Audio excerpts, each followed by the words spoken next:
सभी को नमस्कार। आज हम लोग 10 जनवरी 2022 को आयोजित हुए सीटेट के परीक्षा का QIQ करेंगे। तो आइए देखते हैं एक एक करके सवाल, फिर उनका विस्तृत व्याख्या।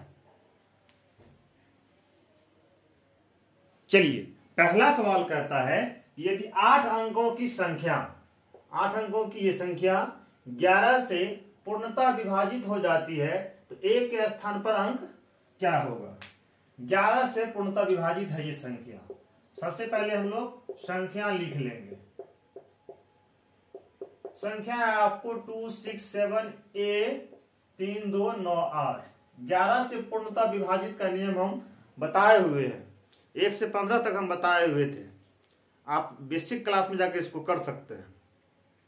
तो 11 से पूर्णतः विभाजित का नियम है कि जिस संख्या के सम स्थान के अंकों का योगफल तथा विषम स्थान के अंकों का योगफल का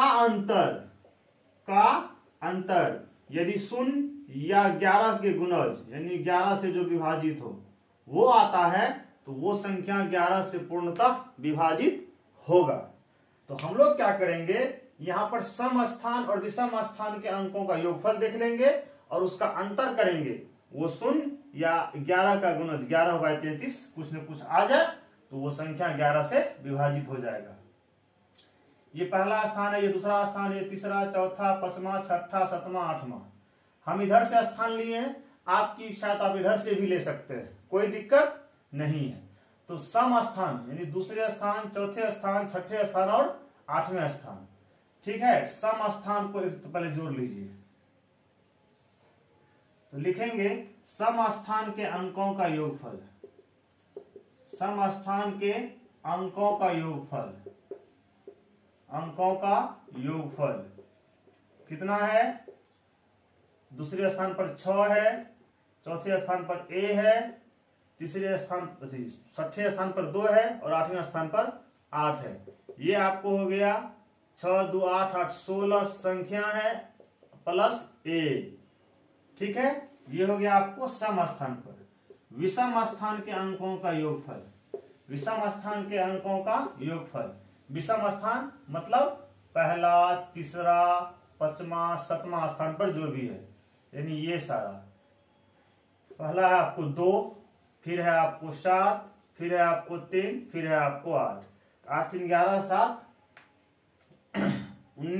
8 3 11 7 18 2 20 2 7 माफ कीजिएगा, यहाँ 9 है। पहला स्थान, तीसरा स्थान, पांचवा स्थान, सातवां स्थान पर 9 था, यहाँ हम गलती से 8 दे दिए थे, ये गलती से आ गया था, ये 9 है। 9 3 12 7 19 2 21। देखिए अब दोनों को घटाएंगे तो घटाने के बाद 0 या 11 के गुना जाना चाहिए। तो घटने के बाद 0 वही आता है, घटने के बाद 0 वही आता है जो दोनों संख्या बराबर हो। जैसे 5 में से 5 ही घटाएंगे तो जाके ही 0 होगा, 6 में से 6 घटाएंगे तो ही 0 होगा। यानी इसमें से इसको घटाएंगे हमको 0 प्राप्त हो, इसका मतलब दोनों बराबर ही होगा। इसको 2 तरीका से हम निकाल सकते हैं। कैसे, ध्यान दीजिएगा। इसमें से इसको घटाएंगे हमको 0 प्राप्त हो, इसका मतलब दोनों बराबर है। इसको आप लिख सकते हैं 16 प्लस A बराबर 21। 16 प्लस A बराबर 21, यानी दोनों बराबर है, दोनों को बराबर कर दिए तब ना 0 होगा घटके, क्योंकि बराबर होता है तभी घटके 0 होता है। यहाँ हम क्या करेंगे, A को रहने देंगे, यहाँ 16 प्लस में है ना, उधर भेज देंगे तो क्या हो जाएगा, इधर 21 है ही, ये प्लस वाला आएगा तो इधर माइनस हो जाएगा, यानी A का मान आपका आ गया 5। ऑप्शन नंबर, ऑप्शन तो आज दिए ही नहीं है, एक मिनट ऑप्शन दे देते हैं पहले। चलिए, तो हमारा जवाब आया 5, तो ऑप्शन हम यहां दे दिए हैं। ऑप्शन नंबर 3 बिल्कुल सही है, 5 ही आपका आंसर होगा। ऑप्शन नंबर 3 जिसमें 5 आंसर है वो बिल्कुल सही है। इसको हम एक तरीका से कर ली कि 0 प्राप्त करना है तो दोनों बराबर ही होगा, लिख दिए। या दूसरा नियम देखिए इसमें कैसे होगा कि एक में से दूसरे को घटाएंगे, यानी 21 में से घटाएंगे 16 प्लस A को, तो हमको 0 प्राप्त होना चाहिए, है ना, घटके 0 प्राप्त होना चाहिए। तो इसमें से इसको घटा दिए, अब देखिए यहाँ माइनस का चिन्ह है तो ब्रैकेट के अंदर रखेंगे इसको, कहा है कि माइनस सब के चिन्ह को बदल देता है, इसलिए माइनस से डरिए थोड़ा सा। माइनस जब भी रहे जिसके बाद वाले को ब्रैकेट में तत्काल लिख दीजिए 21। अब ब्रैकेट हटाएंगे तो प्लस माइनस माइनस 16, फिर इस माइनस से यहाँ गुना होगा प्लस माइनस माइनस ए बराबर 0। अब देखिए 21 में 16 गया 5, 5 घटाओ ए बराबर 0।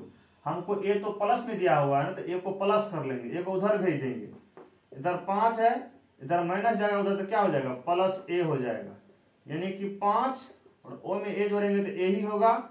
इस तरीका से ए बराबर आपका फिर से 5 आ गया, यानी ऑप्शन नंबर 3 बिल्कुल सही है। इसको तीसरे तरीका से आप ऐसे निकालिएगा, लिख दीजिएगा 21 बराबर 16 प्लस ए। इसमें से 21 को लिख सकते हैं 16 प्लस 5, इधर जस का तस रहने दीजिए, तो दोनों पक्ष बराबर है, तो 16 16 के बराबर तो ए 5 के बराबर है। तीसरे तरीका से आप ऐसे निकाल सकते हैं। ऑप्शन नंबर 3 बिल्कुल सही जवाब है कि इसका उत्तर 5 होगा। ठीक है, इसको नोट डाउन कीजिए, फिर हम आगे बढ़ते हैं।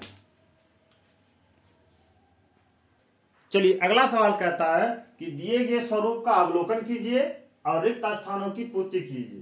पहले स्थान पर है 1z1, दूसरे स्थान पर 4y8, तीसरे 9x 27, फिर क्या आएगा कि अगला पैटर्न 25 भी 125 आ जाएगा।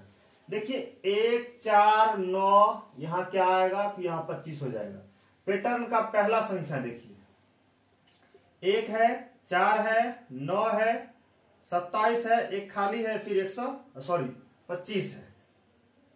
1 4 9 खाली जगह, 1 4 9 पहला स्थान देख रहे हैं, यहाँ 25, एक बीच में खाली है। तो ये प्राप्त कैसे किया, इस पैटर्न को समझिए। यहां पर क्या किया है, 1 का वर्ग किया है, 1 का वर्ग, वर्ग का अर्थ होता है पावर 2, यानी 1 का वर्ग यानी 1 गुना 1 करके 1 प्राप्त किया है। यहां पर 2 का वर्ग किया गया है, यहां पर 2 का वर्ग यानी 2 पावर 2 यानी 2 गुना 2 कितना प्राप्त हो गया 4, 1 2। यहां 3 का वर्ग किया गया है, 3 का वर्ग यानी 3 पावर 2 यानी 3 गुना 3 9 प्राप्त किया। तो 1 2 3 तो यहाँ 4 का वर्ग होगा, यहाँ 4 का वर्ग होगा, तभी ना 4 का स्क्वायर 4 तो कितना हो जाएगा 16 हो जाएगा। 1 2 3 4, तब यहाँ 5 का वर्ग, 5 का वर्ग यानी 5 का स्क्वायर, 5 गुना 5 25 प्राप्त किया गया। तो समझिए यहाँ पर 1 2 3 4 5 इस तरीका से वर्ग किया गया। 1 का वर्ग 1 लिख दिया, 2 का वर्ग 4 होता है, 3 का वर्ग 9 होता है और 5 का वर्ग 25 होता है। तो बीच में छूट रहा था 4, तो 4 का वर्ग पहला संख्या 16 आ गया। ठीक है, अब देखिए अंतिम वाला संख्या 1 8 27, यहाँ क्या होगा बताइए, और इसके बाद 125 होना चाहिए। तो यहां ध्यान दीजिए, 1 का घन यानी 1 पावर 3 यानी 1 गुना 1 गुना 1 1 ही होगा। 2 का घन करने का अर्थ होता है कि उस संख्या पर पावर 3 यानी घात 3, यानी इसका अर्थ हुआ 2 गुना 2 3 बार, 2 दूनी 4 दूनी 8। 3 का घन 1 प्राप्त हो गया, 8 प्राप्त हो गया, 27 देखते हैं। 3 का घन यानी 3 पर पावर 3 यानी 3 पर 3 से गुना करना है 3 बार, 3 दिन होती है 27। 1 2 3 का घन आ रहा है, इस बार 4 का घन आएगा, 4 का घन आएगा तो 4 पावर 3 यानी 4 गुना 4 3 बार, 4 4 16 चौके 64। इसके बाद 5 का घन आएगा यानी 5 पावर 3, घन कहने का अर्थ होता है पावर 3 यानी 5 गुना 5 3 बार, 25 25 125। तो देखिए 1 प्राप्त हो गया, 8 प्राप्त हो गया, 27 प्राप्त हो गया, 125 प्राप्त हो गया, यानी यहाँ पर 64 छूट रहा है, अंतिम में 64 छूट रहा था और पहले वाला में 1 4 9 यहाँ 16 छूट रहा था, इधर से हो जाएगा आपको 16। ठीक है, उसका 25 मिल गया। अब बीच का जो है उस पे हम पैटर्न में देखेंगे। तो यहाँ है z के बाद है y के बाद है x के बाद क्या होगा, देखिए एक एक घटते जा रहा है, अल्फाबेट में एक एक पीछे जा रहा है। जैसे x y z होता है ना, तो एक एक घट के उल्टा जा रहा है, z y x। तो अगला क्या होगा, है ना, सही बोले, बिल्कुल सही। जैसे हम लोग पढ़ते हैं ना, U V W X Y Z, Z आ गया, वाई आ गया, एक्स आ गया, तो यहाँ क्या आ जाएगा? बिल्कुल सही, डब्ल्यू आ जाएगा। तब ना यहाँ वी है तो वी आ गया। तो यानी ये पैटर्न आपको बन गया 16W64, यानी ऑप्शन नंबर 4 बिल्कुल सही जवाब है। ठीक है, समझ गए? पहली वाला संख्या एक तरफ से वर्ग करके प्राप्त किया था, अंतिम वाला संख्या एक तरफ से घन करके प्राप्त किया था, और बीच का जो अल्फाबेट है वो जेड से उल्टा एक माइनस करते गया। तो हम जानते हैं कि V W X Y Z, तो वी के ठीक पहले डब्ल्यू, सॉरी वी के बाद डब्ल्यू, डब्ल्यू के बाद एक्स, एक्स के बाद वाई, वाई के बाद जेड, यहाँ उल्टा ले लिया है। ठीक है, इस पैटर्न को समझ गए आप लोग कि बीच वाला एक कम करते गए अल्फाबेट में, तो यहाँ एक्स था तो यहाँ डब्ल्यू होगा, तब ना घट के यहाँ बी पूरेगा। इसको नोट डाउन कीजिए, फिर हम आगे बढ़ते हैं। चलिए अगला सवाल कहता है कि एक तार को मोड़कर एक आयत बनाया गया जिसका परिमाप 40 सेंटीमीटर है। उसी तार को फिर मोड़कर एक दूसरा आयत बनाया गया जिसकी लंबाई पहले आयत की लंबाई से 1/3 भाग अधिक है। उसकी चौड़ाई पहले आयत की आधी है। दूसरे आयत का क्षेत्रफल ज्ञात कीजिए। दूसरे आयत का क्षेत्रफल ज्ञात कीजिए। दोनों एक ही तार से बनाया गया है, ठीक है ना। मान लीजिए कुछ देर के लिए, थोड़ा सा समय लगेगा इस सवाल में, आप पेशेंस के साथ रहिएगा। सवाल थोड़ा सा टफ लगता है प्राइमरी लेवल को लेके। मान लीजिए ये 40 मीटर तार है, ठीक है, तार है, ये तो डोरी है, तार है। क्या किया गया कि इससे इसकी लंबाई कितनी है? 40 सेंटीमीटर है, ठीक है ना। इस तार को क्या किया गया? मोड़ करके एक आयत बनाया गया, एक आयत बनाया गया, ठीक है। तो इसको हम लोग भी मोड़ देते हैं और एक आयत बनाते हैं। चलिए यहां देखिए, हम एक आयत बनाए, मान लीजिए ये आयत बनाए, ठीक है, ये पहला आयत हुआ, ठीक है। अब क्या कहता है कि इसको फिर से मोड़ करके इसका कम करके दूसरा आयत बनाया गया, यानी चौड़ाई जो था, ये चौड़ाई जो इसको आधी करके दूसरा बनाया गया, ठीक है ना। अब कहता है कि दोनों का परिमाप तो बराबर है, इसका भी 40 और बाद वाले का भी 40, परिमाप बराबर है तो क्षेत्रफल बराबर होगा या कितना होगा? तो वही हम लोग आज देख लेंगे कि परिमाप बराबर भी होता है लेकिन क्षेत्रफल बराबर नहीं होता है। लंबाई चौड़ाई जैसे घटती है उसका क्षेत्रफल भी घट जाता है। बोले ना कि ये 40 है तो दोनों का ही परिमाप 40 है, इस आयत का क्षेत्रफल, ठीक है, और इसका जो चौड़ाई है इसको आधा कर दिया, इसका क्षेत्रफल, अंतर आ जाएगा। अंतर आएगा तो दोनों का कितना होगा? पेशेंस बना के रखिए, इस सवाल में बहुत सारे कंसेप्ट छिपे हुए हैं, आप लोग धैर्य से देखिए, ठीक है। चलिए अब इसके सॉल्यूशन की तरफ हम बढ़ते हैं। कहता एक तार को मोड़कर एक आयत बनाया गया, आयत चलिए हम एक आयत बना लिए। कहता है इसका परिमाप 40 है, परिमाप तो 40 होगा ही, तार को ही मोड़ के बनाया है ना, चार तार की लंबाई 40 है, तो उससे जितना भी आप बनाएंगे वर्ग आयत जो भी उसका परिमाप 40 ही होगा। उस तार को फिर मोड़कर एक दूसरा आयत बनाया गया, ये पहला आयत है, इसका दूसरा आयत बनाया गया जिसकी लंबाई इसका 1/3 अधिक है और चौड़ाई इसका आधा हो जाता है, ये जो है आधा हो जाता है, चौड़ाई इसका आधा हो जाता है, तो ये इस तरीके का दूसरा आयत बन जाएगा। ये है आपको दूसरा आयत, ठीक है ना। अब देखिए हम लोग लिखेंगे, इसका परिमाप तो 40 दिया हुआ है, लंबाई चौड़ाई कुछ मान लेंगे हम लोग, एल मान लीजिए लंबाई, बी मान लीजिए चौड़ाई, चाहे एक्स वाई मान लीजिए, कुछ भी मान लीजिए। तो लिखेंगे माना कि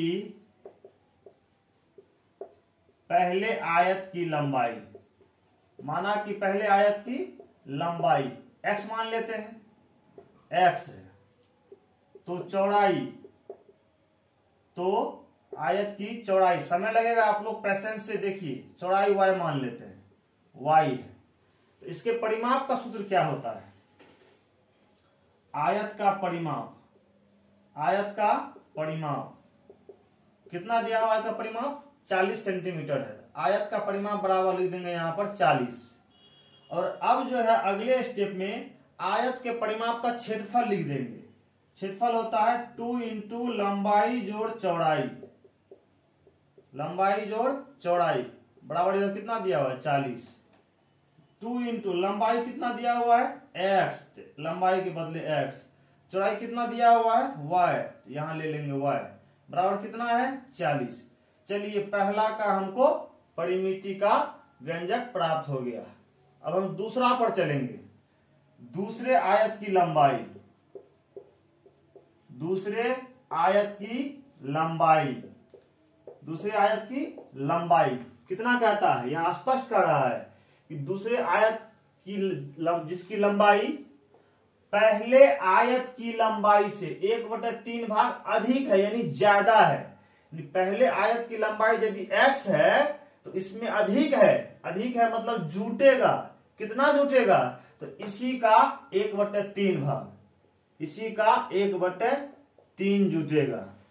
समझिए बात को, कहता है दूसरे आयत की लंबाई जो है ना इसके लंबाई में अधिक हो जाता है, इसी का 1/3 भाग। स्पष्ट लिखा, पहले आयत की लंबाई से, पहले आयत की लंबाई x से अधिक है, यानी x में जुटेगा, कितना जुटेगा, तो उसकी लंबाई का 1/3, तो लंबाई का 1/3। पेशेंस होके देखिए, समय लगेगा इसमें। ये आपको हो जाएगा x प्लस, यहां देखिए x है तो x का अर्थ गुना होता है 1/3, ठीक है। यहां देखिए अब x प्लस x गुना 1 तो x आएगा, बट्टे कितना है 3, ये भिन्न का जोड़ हो गया, इसको जोड़ लीजिए, बट्टे 1 कर दीजिए, 3 और 1 का लघुत्तम निकालिएगा 3 आएगा, 1 से भाग लगाएगा 3 में, 1 तिया 3, 3 बार में विभाजित होगा तो 3 से गुना हो जाएगा x को, 3 गुना x प्लस है तो प्लस दे दीजिए, 3 एकम 3 एक बार में, तो 1 से गुना कीजिएगा x को। अब समझिए इसको, 3 गुना x तो 3x प्लस 1 गुना x तो x बट्टे 3, 1x यहाँ 3x यहाँ, यानी 4x/3 इसकी लंबाई निकल गई। चौड़ाई पहले की आधी है, चौड़ाई जो है ना पहले की आधी किया तब ना लंबाई बढ़ा। लिखेंगे दूसरे आयत की चौड़ाई, दूसरे आयत की चौड़ाई कितना हो जाएगा, पहले का आधा, पहले का आधा मतलब पहले को 2 भाग में बांट दीजिए, इतना हो गया। अब लिखेंगे दूसरे आयत, क्या लिखेंगे, दूसरे आयत का परिमाप, दूसरे आयत का परिमाप। एक चीज ध्यान दीजिएगा, परिमाप दोनों का बराबर है, क्योंकि उसी तार को मोड़ के चौड़ाई बढ़ा करके ये बनाया, चौड़ाई घटा करके ये बनाया तो लंबाई बढ़ गया है। परिमाप सेम है, परिमाप एक ही है, तो इसका 40 उसी तार से ये भी बना है तो ये भी कितना हो जाएगा 40 सेंटीमीटर।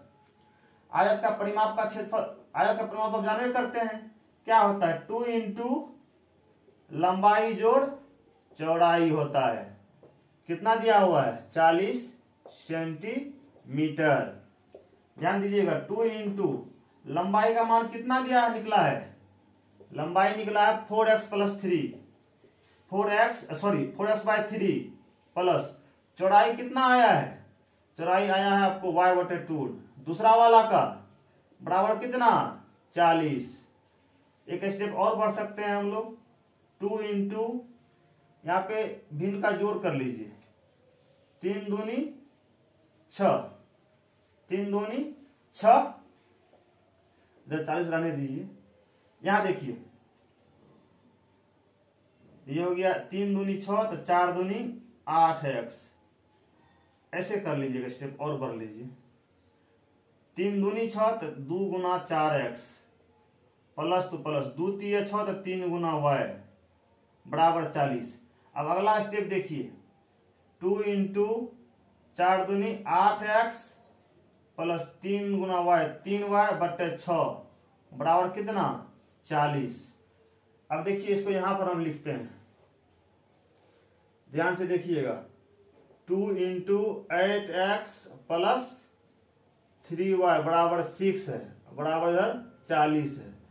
अब देखिए ये पूरा गुना में है तो ये यहां से विभाजित हो, 2 का 2, मान लीजिए इस ब्रैकेट को हटा देते हैं, है ना, ये यहाँ 2 तिया 6 विभाजित हो जाएगा, ये हो गया आपको 8x प्लस 3y/3 बराबर 40।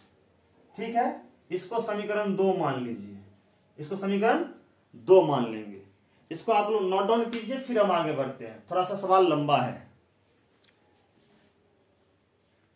समझ गए ना। यहाँ पे जब भिन्न का योग किए तो 2 से अति 6 अकेले नीचे बचा हुआ 2 3 6, ये वही 2 3 6 किए यहाँ पे। आपकी इच्छा तो आप ऐसे भी घेर सकते हैं, कोई बात नहीं है। तो ये हो गया आपको 8x + 3y/3 = 40। इसको नोट डाउन कीजिए। समीकरण 1 ये आया हमको, समीकरण नंबर 2 हमको ये आया, ठीक है ना। इसको नोट डाउन कीजिए, फिर हम आगे बढ़ते हैं। चलिए अब दोनों समीकरण को हम एक जगह लिखते हैं। यहां ध्यान दीजिएगा, ये कहता है 2 × x + y = 40, वो कह रहा है आपको 8x + 3y/3 = 40। ये समीकरण नंबर 1 है, ये समीकरण नंबर 2 है। इसको समझिए हम क्या कहना चाह रहे हैं। अब यहां पे थोड़ा सा हम एक्स्ट्रा सोचेंगे, फिर हम आगे बढ़ेंगे। दोनों समीकरण का जब हम तुलना करते हैं तो हम क्या पाते हैं कि दोनों का एक पक्ष बराबर है। दोनों का एक पक्ष बराबर है तो दूसरा पक्ष भी ऑटोमेटिक बराबर हो जाएगा। समझिए इसको, मान लीजिए कि एक तराजू है, ध्यान से समझिएगा, एक तराजू है, यहां दूसरा भी तराजू है, ठीक है। एक पक्ष में मान लीजिए यहां 5 kg का बाट रखा और इधर चीनी रखा हुआ है, यहां भी एक 5 kg का बाट रखा है, इधर दाल रखा हुआ है, और दोनों ही बराबर है। ध्यान दीजिएगा, तो एक पक्ष तो बराबर है, उठाए इसको तो ये 5 kg चीनी है, इसको उठाए तो 5 kg दाल है। अब हम क्या करेंगे, जब एक पक्ष बराबर है तो इसको हटा देंगे, एक तरफ चीनी एक तरफ दाल दे देंगे, तब जब इसको हम उठाएंगे तो वो वजन बराबर ही आएगा, क्योंकि दोनों का एक पक्ष जो है 5-5 kg ही था। इसका मतलब चीनी भी 5 kg और दाल भी 5 kg था। दोनों बात को हटा दिए, बटखरा हटा दिए, ठीक है। एक तरफ चीनी दी एक तरफ दाल दी तो भी वो बराबर ही होगा। तो इसका एक पक्ष बराबर है तो दूसरा पक्ष भी बराबर ही होगा। 2 × x + y = 8x + 3y/3, ये पक्ष बराबर है तो ये इसके बराबर हो जाएगा। अब समझिए इस चीज को ध्यान से, 2 से गुना है, इंटू है ना, 2 से दोनों में गुना, 2 × x 2x + 2 × y तो 2y बराबर, इधर देखिए क्या है 8x + 3y/3, यहाँ 3 भाग में है ना, इधर आगे क्या हो जाएगा, बिल्कुल सही गुना में हो जाएगा 2x + 2y। तो ये जब इधर आएगा तो गुना में किसी एक से नहीं होगा, पूरे में गुना होगा 3 से। गुना इधर लिखिए चाहे इधर लिखिए, इधर हो गया 8x + 3y।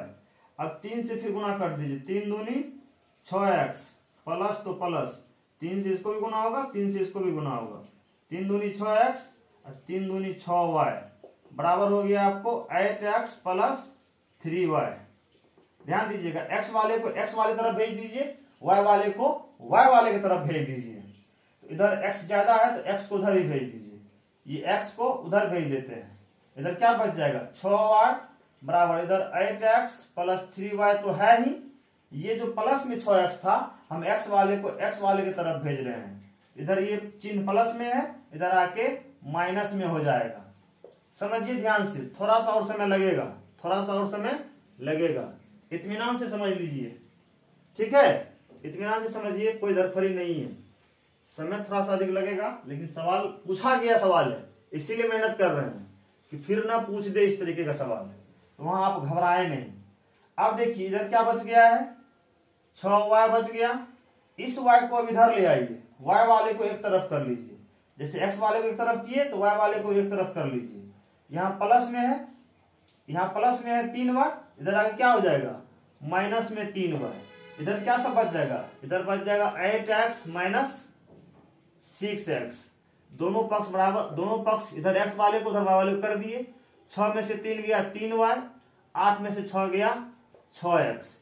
एक काम कीजिए, y को उधर, सॉरी इस संख्या को उधर भेज, नहीं ऐसा कीजिए, y को उधर भेज देते हैं तो y यहाँ पर कोई चिन्ह नहीं है तो गुना में है, उधर जाएगा y तो क्या हो जाएगा, बिल्कुल सही भाग में हो जाएगा, ठीक है। और यहाँ पर ये 3 भी जो है गुना में है, सॉरी ये 6 जो है गुना में है, इधर ले आएंगे तो क्या हो जाएगा, नहीं समझे, समझिए नहीं समझे। 6 में से 3 गया 3y, 8 में 6 गया, ये देखिए देखिए यहीं पे देखिए कितनी बड़ी गलतियां हो रही थी, फिर हम लोग का सवाल शुरू नहीं होता। 8 में 6 गया 2x न होगा, तब यहाँ 2x है, अब 2 यहाँ गुणा में है, इसको इधर भेजेंगे तो भाग में हो जाएगा, इधर क्या बच जाएगा x बटे वाई, इसलिए आप नहीं समझ रहे थे, समझ गए। चलिए यहाँ देखिए, इसको ये इसके बराबर तो ये भी इसके बराबर, x बटे वाई बराबर कितना आ गया 3/2, यानी अनुपात कहा जाए तो x अनुपात y जो है ना वो 3:2 आ गया। यानी जो भी मान है x का जो भी मान है तो किसी चीज का तिगुना है, ये y का जो भी मान है किसी भी संख्या का 2 गुना है, ये अनुपात में आ गया। x 3 गुने बढ़ता है, y 2 गुने बढ़ता है, तो किसका गुना, तो किसी का भी गुना मान लेते हैं। माना कि मान लीजिए p गुना बढ़ता है, x जो है ना 3 गुना कोई चीज का है तो मान लेते हैं pa का 3 गुना है, y 2 गुना कोई चीज का है तो मान लेते हैं pa का 2 गुना है, एक ही चीज का ये 3 गुना ये 2 गुना, तो यहाँ पे x का जो मान हो जाएगा, x का मान हो जाएगा 3 गुना p, p का 3 गुना बढ़ता है, y का मान लेंगे 2 का p गुना बढ़ता है, तो ये हो गया आपको 3p, ये हो गया आपको 2p, x का मान 3p और y का मान 2p। इसको नोट डाउन कीजिए, फिर हम आगे बढ़ते हैं। सवाल थोड़ा सा लंबा है लेकिन इसको 1 मिनट से कम समय नहीं लगेगा, गुना भाग कीजिएगा तो। चलिए अब आगे देखते हैं हम लोग कि यहाँ पर समीकरण 1 और 2 था, किसी एक पर x और y का मान रख दीजिए। मान लीजिए समीकरण a पर रखते हैं, समीकरण 1 पर रखते हैं, तो 2 इंटू एक्स प्लस वाई बराबर 40, तो 2 इंटू एक्स का मान कितना आया है 3p प्लस वाई कितना आया है 2p बराबर कितना, तो 40। ये हो गया आपको 2 इंटू 3 2 5p बराबर 40, ये हो गया आपको 2 पंचे 10p बराबर 40। हमको p का मान चाहिए तो 10 यहाँ गुना में है, इधर आगे क्या हो जाएगा भाग में हो जाएगा, यानी कि p का मान 4 आ जाएगा, p का मान 4 आ जाएगा। p का मान कितना आ गया 4 आ गया, p का मान 4, तो x बराबर कितना p है 3p है, y का मान कितना है 2p है, यानी 3p का मान कितना आ गया 4 ना, तो 3 गुना 4 यानी कि 12, y का मान 2p है, 2 का 2, p का मान कितना आया है 4 ना, 2 गुना 4 यानी कि 8 आ गया, यानी कि x का मान 3p, x का मान 3p, x क्या है इसकी लंबाई है x का मान कितना है 3p, यानी 3 गुने p का मान 4 आया है, तो 3 चौके 12 हो गया, ठीक है। y है आपको 2p, तो 2p यानी 2 गुना p का मान कितना आया है 4, तो 2 चौके 8, यानी पहले आयत की लंबाई आपको 12 है और चौड़ाई आपको 8 है, पहले का लंबाई 12 चौड़ाई 8, यानी इसका क्षेत्रफल का निकालने के लिए तो लंबाई गुना चौड़ाई बराबर है 96 हो जाता है, लेकिन इसका तो कह नहीं रहा है, कह रहा है कि दूसरे आयत का इसका क्षेत्रफल निकालना है, इसका क्षेत्रफल निकालना है। x जो है ना पहले आयत की लंबाई है, पहले आयत की लंबाई, ये है पहले आयत की चौड़ाई। यदि इसका क्षेत्रफल पूछता, पहले का क्षेत्रफल पूछता तो सीधे x गुना लंबाई गुना चौड़ाई कर देते, लंबाई गुना चौड़ाई कर देते, यानी कि 12 गुने 8 बराबर है 96 वर्ग सेमी कर देते, 96 सेमी स्क्वायर।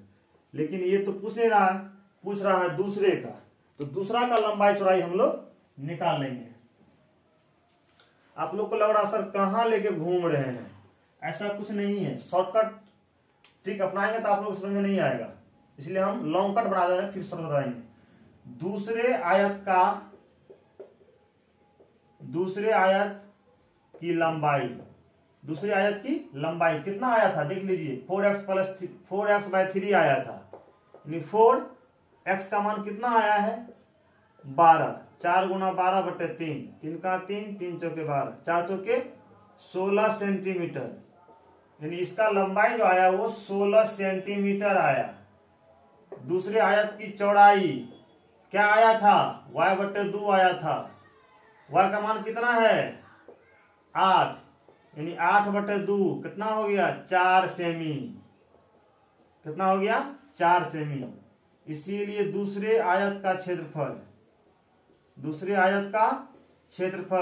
बराबर क्या होगा लंबाई गुना चौड़ाई, लंबाई कितना है 16, चौड़ाई कितना है 4, 16 सेमी गुना 4 सेमी, 16 चौके 64 सेमी गुना सेमी, सेमी स्क्वायर। इस तरीका से ऑप्शन नंबर 3 बिल्कुल सही जवाब है। अब देखिए दोनों का परिमाप बराबर था, 40 से 40 था, लेकिन एक का क्षेत्रफल कितना आया 96, दूसरा कितना आया 64। इसीलिए हो सकता है आपसे पूछे परीक्षा में कि दो आयत का परिमाप बराबर है लेकिन दोनों का क्षेत्रफल एक होगा कि अलग अलग होगा, तो जरूरी नहीं है कि एक ही होगा। देखें ना आपके सामने में दोनों का परिमाप बराबर था लेकिन उसका क्षेत्रफल बराबर नहीं आया। तो इसको एक बार आप लोग समझ गए होंगे लगभग, नहीं समझे उसको आप दोबारा देखिए, दोबारा देखिए आपके समझ में आ जाएगा। नहीं आएगा तो तिबारा देखिएगा, फिर समझ में नहीं आएगा तो आप हमको मैसेज कीजिएगा, हम उस सवाल को दोबारा दोहराएंगे। और परीक्षा में आप लोगों को इतना गुणा भाग नहीं करना है, इतना लिखना नहीं है, सिर्फ दिमाग लगाते गुणा भाग करके निकाल लेना है। ठीक है, इसको नोट डाउन कीजिए। हमको लगता है अभी तक का सबसे लंबा सवाल था ये। फिर हम आगे बढ़ते हैं, नोट डाउन कीजिए। चलिए अगला सवाल देखते हैं हम लोग। यहां कहता है कि वैष्णवी के संग्रह में केवल 5 रुपये, 10 रुपये और 20 रुपये के सिक्के हैं। 5 रुपये के सिक्कों की संख्या 10 रुपए के सिक्कों की संख्या से 3 गुना है। 20 रुपए के सिक्कों की संख्या 10 रुपए के सिक्कों की संख्या की आधी है। यदि संग्रह में 20 रुपए के 7 सिक्के हैं। देखिए हमको यहां से लेकर आगे बढ़ना है। इसका सॉल्यूशन हम सिंपल करते हैं। 20 रुपए के 7 सिक्के,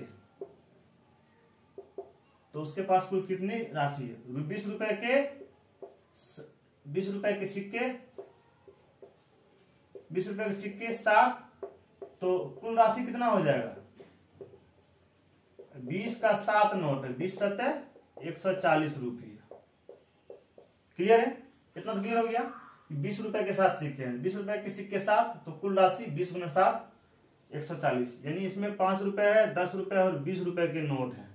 20 का मान तो आ गया, 20 का दिया हुआ है, आ गया।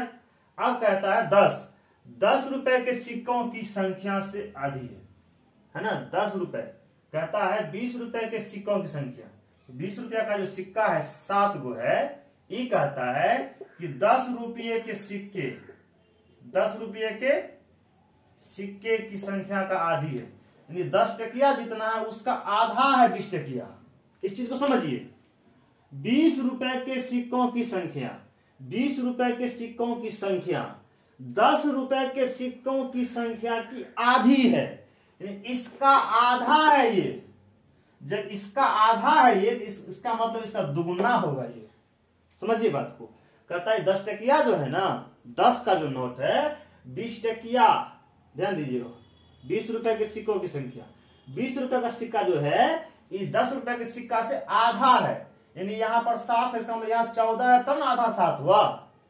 तो ये जो है इसका दुगुना होगा, तब ये इसका आधा होगा, यानी कि 10 रुपए के सिक्कों की संख्या हो जाएगा इसका दुगुना, यानी 14 है, तब ना इसका आधा होके, इसका आधा होके यहां पर 7 है। यही कंफ्यूजन में मत पड़िएगा कि काड़ा आधा है, किसका आधा है भैया? 20 रुपया का नोट जो है ना वो 10 टकिया के नोट का आधा है, यानी यहां पर यदि 7 है तो इसका आधा है, यानी यहां पर 7 दूनी 14 है, तब इसका आधा इस 7 है। समझे? वही कह रहा है 20 रुपए के सिक्कों की संख्या, 20 रुपए के सिक्कों की संख्या जो 7 है, 10 रुपए के सिक्कों की संख्या की आधी है, इसका आधा है, यानी कि ये 14 है, तब में ये 7 है, तो इसको 2 गुना कर देना है 14। तो 10 टकिया का कुल राशि कितना हो जाएगा? 14 को 10 टकिया है, 14 गुना 10 140 रुपये। अब देखिए 20 का नोट हो गया, 10 का नोट क्यों निकाल लिए, अब बचा 5 का नोट, तो 5 रुपये के सिक्के, 20 रुपए के सिक्के नहीं नोट होता है, 10 रुपए के सिक्के आ गए हैं बाजार में। 5 रुपए के सिक्के देखिए, कहता है 5 रुपए के सिक्कों की संख्या, 5 रुपए के सिक्कों की संख्या 10 रुपए के सिक्कों की संख्या से 3 गुना है। अब 5 टकिया जो है ना 10 टकिया का तिगुना है, यदि ये 14 है तो ये 14 तिगुना है, यानी 42 गो 5 का नोट है। ध्यान दीजिएगा, 20 टकिया 7 गो दे दिया, 10 टकिया बोला कि 20 टकिया जितना है ना, सॉरी 20 टकिया दे दिया। 10 टकिया के बारे में बोला कि ये 20 टकिया का, सॉरी जितना, हाँ 20 का नोट 7 दे दिया। 10 के बारे में बोला कि 20 का जो नोट है इसका आधा है, यानी ये दुगुना है 14 को है, तब में इसका आधा 7 है। फिर कहता है 5 का जो नोट है इसका 3 गुना है, यानी 14 42 गो 5 का सिक्का है, इसीलिए कुल राशि कितना हो जाएगा, बिल्कुल सही 42 गो 5 टकिया, यानी 42 गुना 5, 2 पंचे 10, 2 पंचे 10, हासिल 1, 2 4 20 21, 210 रुपये। अब देखिए इससे आपको 140, 10 टकिया 140, 5 टकिया 210, तीनों को जोड़ दीजिए, इसीलिए कुल रुपये या कुल राशि कितना हो जाएगा, 140 140 210, तीनों को जोड़ दीजिए, 140 140 210, 2 1 3 1 4, 40 40 80 10 90, 490 रुपये, 490 रुपये। ऑप्शन नंबर 3 बिल्कुल सही जवाब है।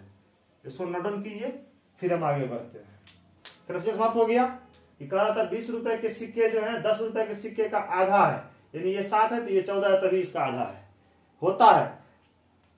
ध्यान दीजिएगा, एक्स वाई, यदि एक्स के पास 5 है, इसके पास 10 है, तो हम कह सकते हैं एक्स के पास वाई का आधा है और वाई के पास एक्स का दुगुना है, यदि एक आधा है तो दूसरे का दुगुना हो जाता है, ठीक है ना। इसको नोट डाउन कीजिए। चलिए अगला सवाल देखते हैं। यहां कहता है घन एक ऐसी त्रिआयामी आकृति है जिसकी सभी सतह एक जैसे हैं, निम्नलिखित में से किस आकृति को इस समूह में रखा जा सकता है। घन के बारे में आप जान सकते हैं, हम लोग जो लूडो खेलते हैं पासा या सुडोकू, है ना, क्या होता है कि इसकी लंबाई चौड़ाई और ऊंचाई टोटल बराबर होता है, सभी सतहें इसकी क्या होती है, बराबर होती है। तो सभी सतहें किसमें बराबर हो, घनाभ में, त्रिभुजाकार में, चतुष्फलक में, शंकु में। तो घनाभ के बारे में आप जानते हैं जिसकी लंबाई चौड़ाई और ऊंचाई तीनों एक समान नहीं हो, तीनों एक समान नहीं हो, ये घनाभ हो गया। इसका ये वाला पोर्शन अधिक है, ये वाला पोर्शन कम है, इसकी लंबाई अलग रहती है, चौड़ाई अलग रहती है, ऊंचाई अलग रहती है, तीनों बराबर होगा तो घन बन जाता। इसकी सभी सतहें भी बराबर तब नहीं होगी, तो घन जैसी मतलब सभी सतहें इसका बराबर नहीं होगा। जैसे घनाभाकार ये हुआ, है ना, इसकी लंबाई अलग है, चौड़ाई अलग है, मोटाई अलग है, तो ये क्या है ना कि ये सतह जितना है उतना सतह ये नहीं है, तो ये तो ऑप्शन नहीं होगा। त्रिभुजाकार प्रिज्म देखिए, प्रिज्म कैसा होता है, प्रिज्म ऐसा होता है,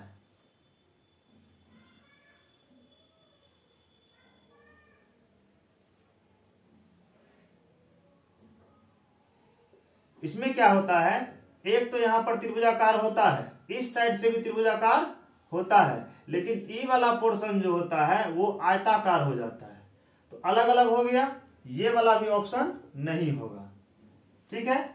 शंकु देखिए, शंकु क्या होता है, आप लोग जो तेल भरवाने जाते हैं, मान लीजिए अब तो कम जाते होंगे, या कहीं पेट्रोल लेते हैं, एक टिप डालता है ना, वो टिप डालता है, या जोकर का टोपी देखे होंगे आप लोग, या बर्थडे पर आप लोग बच्चे को देखे होंगे टोपी पहनता शंकु आकार का, वही शंकु है ना, ये है आपको शंकु आकार, है ना, ये आपको शंकु आकार है।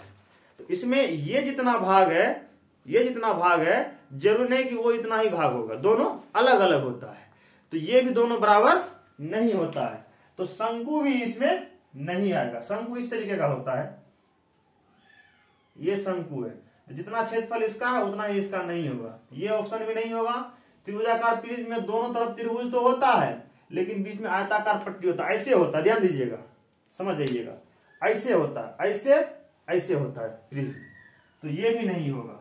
चतुष्फलकीय क्या होता है, चतुष्फलकीय समझिए, जैसे चतुष्फलकीय क्या होता है, हर तरफ से त्रिभुजाकार से घिरा रहता है,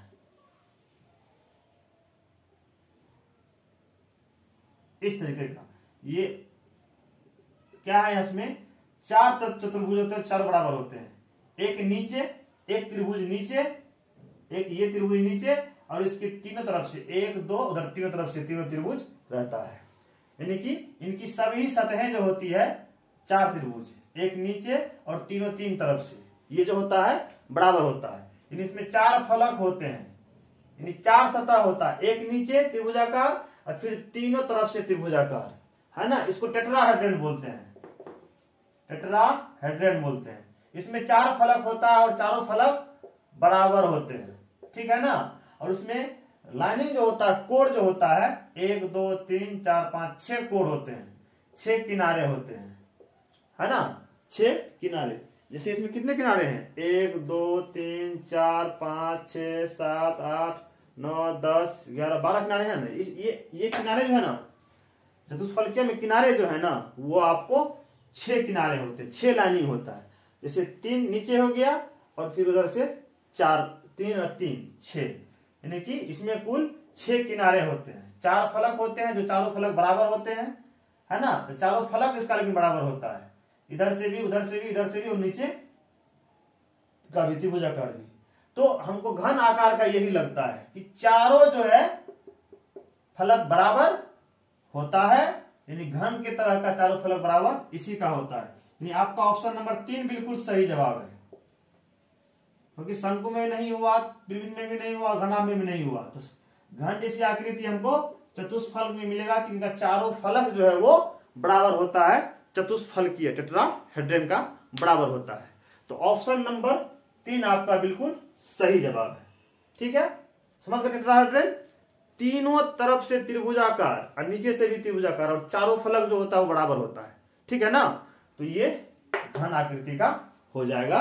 घन कहने का अर्थ है कि सभी फलक, सभी सतहें, फलक मतलब सतहें बराबर, तो इसका भी सभी फलक और सतहें बराबर होती है, इसलिए चतुष्फलकीय होगा। ये तीनों का नहीं होता है, ठीक है। 5 का 3 बिल्कुल सही है। कोई दिक्कत होगा आप मैसेज कीजिएगा, हम दोबारा इसको एक्सप्लेन करेंगे। नोट डाउन कीजिए, फिर हम आगे बढ़ते हैं।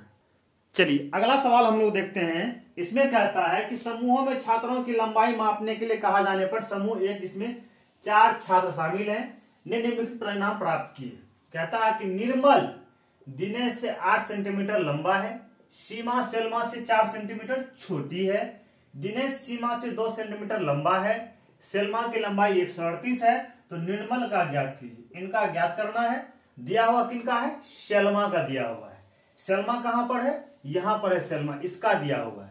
तो लिखेंगे, देखिए किसका दिया हुआ किसका निकालना है हम देख लिए। तो सेल्मा का दिया हुआ है, सेल्मा का संबंध किससे है, अभी सीमा से है। तो पहले लिखेंगे सेल्मा की लंबाई, सेल्मा की लंबाई कितना है 138 सेंटीमीटर, इसमें कोई दिक्कत नहीं है, ये दिया हुआ ही है, हम इसको लिख लिए। सेल्मा का संबंध सीमा से है, कहता है सीमा सेल्मा से, सीमा की जो लंबाई है, ठीक है हम समझ रहे हैं, ये आप नाम पे मत जाइए, सीमा ऐसे होता है ना, नहीं प्रॉपर नाउन है, वो जैसे लिखे हो वैसे ही लिखेंगे, नाम से रखिए मतलब। सीमा, सीमा जो है सेल्मा से 4 सेंटीमीटर छोटी है। सीमा जो है ना, सीमा की लंबाई जो है, सीमा की लंबाई जो है सेल्मा से, सेल्मा का है कितना 138, तो सेल्मा से कौन चीज, तो 4 सेंटीमीटर छोटी है, यानी ये सेल्मा से छोटी है, यानी सेल्मा -4, सेल्मा का 138 है, इसमें से 4 घट जाएगा, कितना हो गया 134 सेंटीमीटर, किसका, सीमा का। सेल्मा का दिया हुआ 138, सीमा के बारे में कह रहा था कि सेल्मा से 4 सेंटीमीटर छोटी, तो सेल्मा में 4 माइनस कर दिए 134 आ गया। यहां तक कोई दिक्कत नहीं है। अब क्या कहता है, सीमा का भी आ गया, सेल्मा का भी आ गया। अब सीमा का यहां देखिए दिनेश से कंपैरिजन किया है, क्या कहता है, दिनेश सीमा से 2 सेंटीमीटर लंबा है। ध्यान दीजिएगा, सेल्मा का दिया हुआ था, तो सेल्मा का लंबाई का संबंध था सीमा से, इसीलिए सेल्मा से हम सीमा का निकाल दिए, 4 सेंटीमीटर कम करके। अब हम जानते हैं कि सीमा और सेल्मा दोनों का हमको आ गया है, तो सीमा का यहां पर किससे निकाला कंपैरिजन, दिनेश से। तो लिखेंगे दिनेश की लंबाई, दिनेश की लंबाई, दिनेश सीमा से 2 सेंटीमीटर लंबा है, दिनेश की लंबाई जो है ना सीमा से 2 ज्यादा है, सीमा से 2 ज्यादा है। तो सीमा में कितना आया था 134 ना, तो 134 + 2 यानी कि 36 सेंटीमीटर। किसका हो गया?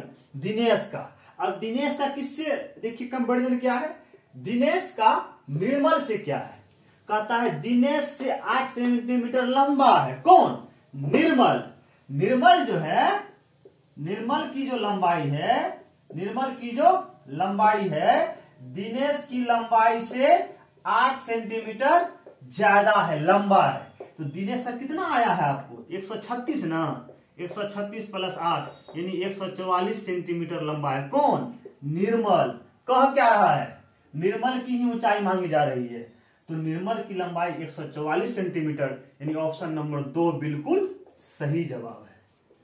बात को समझिए, ये जो है ना, कौन दिया हुआ है, किसका किससे संबंध है उसको निकालेंगे, उससे किसका संबंध है उसको निकालेंगे, और अंतिम में सकता है उसको निकालेंगे। सलमा का दिया हुआ था, ले लिए। उसके बाद कहा कि यहां पर नहीं दिया, एक पहले दे दिया, यहां दे दिया। सलमा का सीमा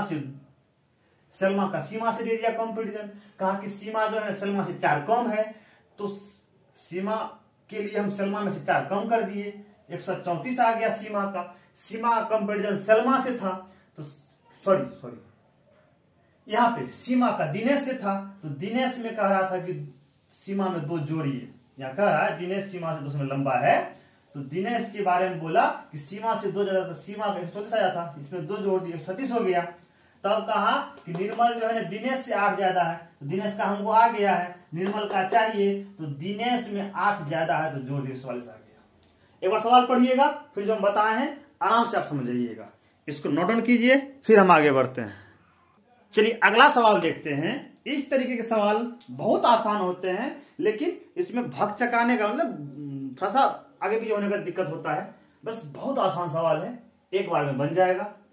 कहता है संख्या 9,19,90,099 को किस प्रकार लिखा जा सकता है। आप जानते हैं कि भारतीय अंकन पद्धति में पहले इकाई होता है, पहले इकाई, फिर दहाई, फिर सैकड़ा होता है, 3 के बाद कोमा होता है, फिर होता है हजार, फिर होता है 10,000, 3 के बाद 2 पर कोमा, इकाई, दहाई, सैकड़ा, हजार, 10,000, फिर होता है लाख, फिर होता है 10 लाख, इसके बाद होता है करोड़, फिर होता है 10 करोड़, ऐसा होता है। 3 के बाद 2 का समूह बनता है। ऐसा आप लिख लीजिए। क्या लिखता है? 9 करोड़। तो ये दोनों स्थान है करोड़ का, तो यहां हमको 9 लिखना है।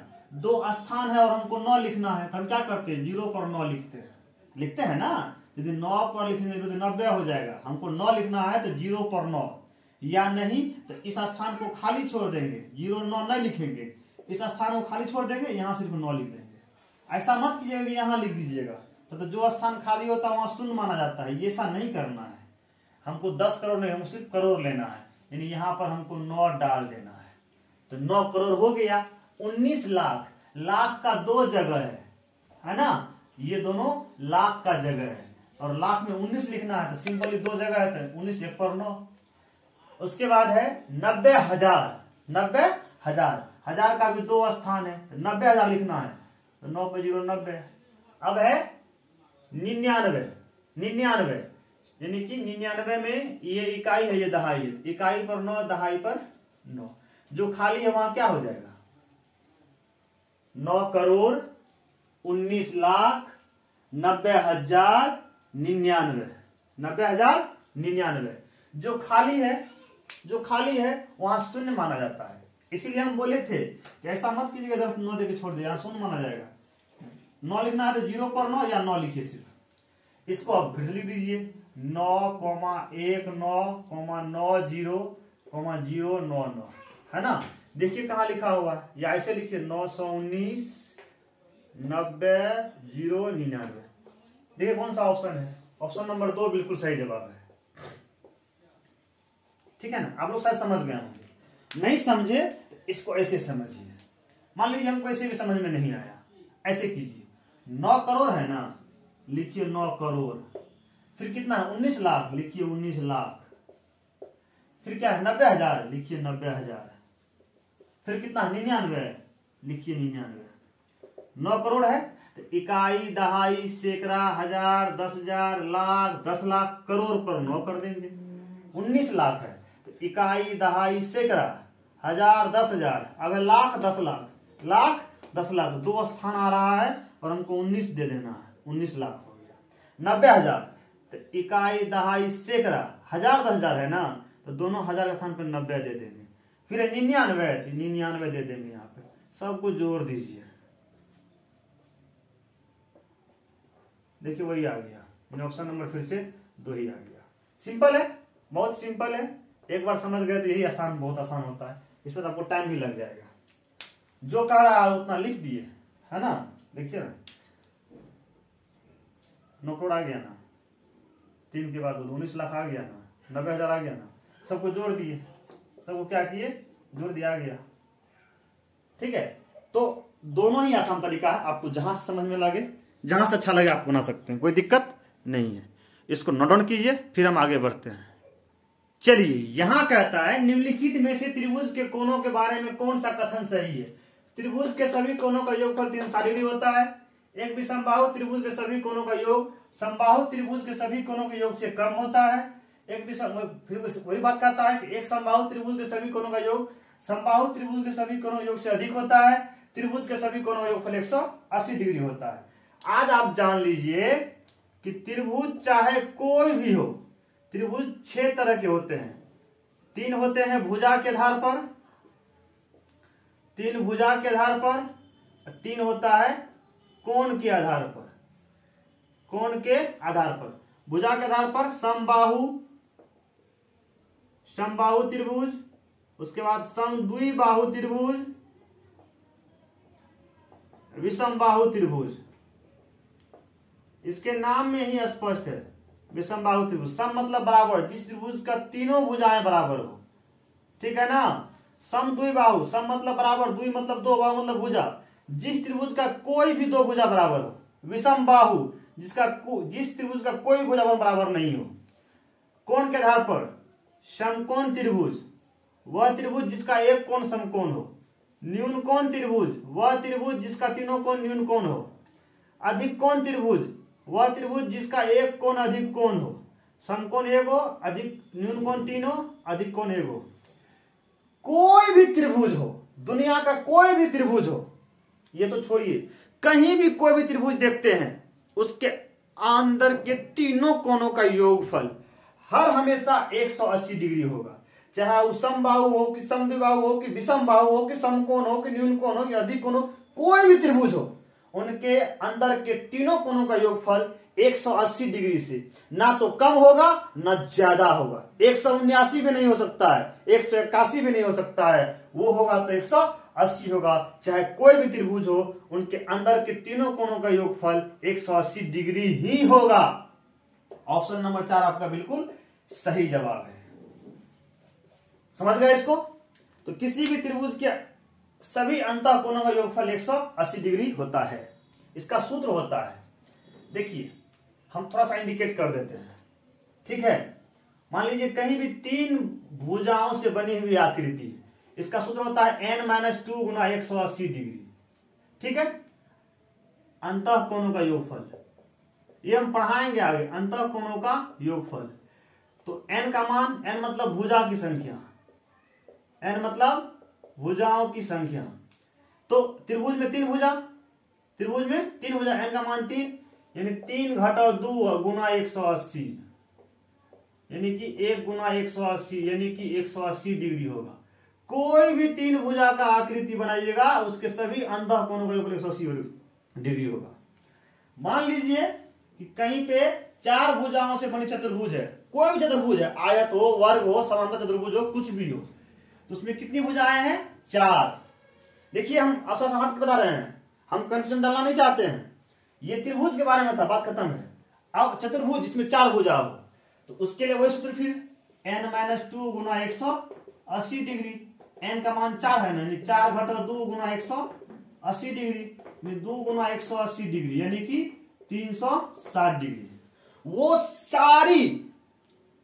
वो सारे आकृति जिसमें 4 भुजाएं होगा, चाहे वो आयत हो, वर्ग हो, समांतर चतुर्भुज हो, समचतुर्भुज हो, कुछ भी हो, 4 भुजा है उसमें, तो उसके सभी अंदर के कोणों का योगफल 360 डिग्री होगा।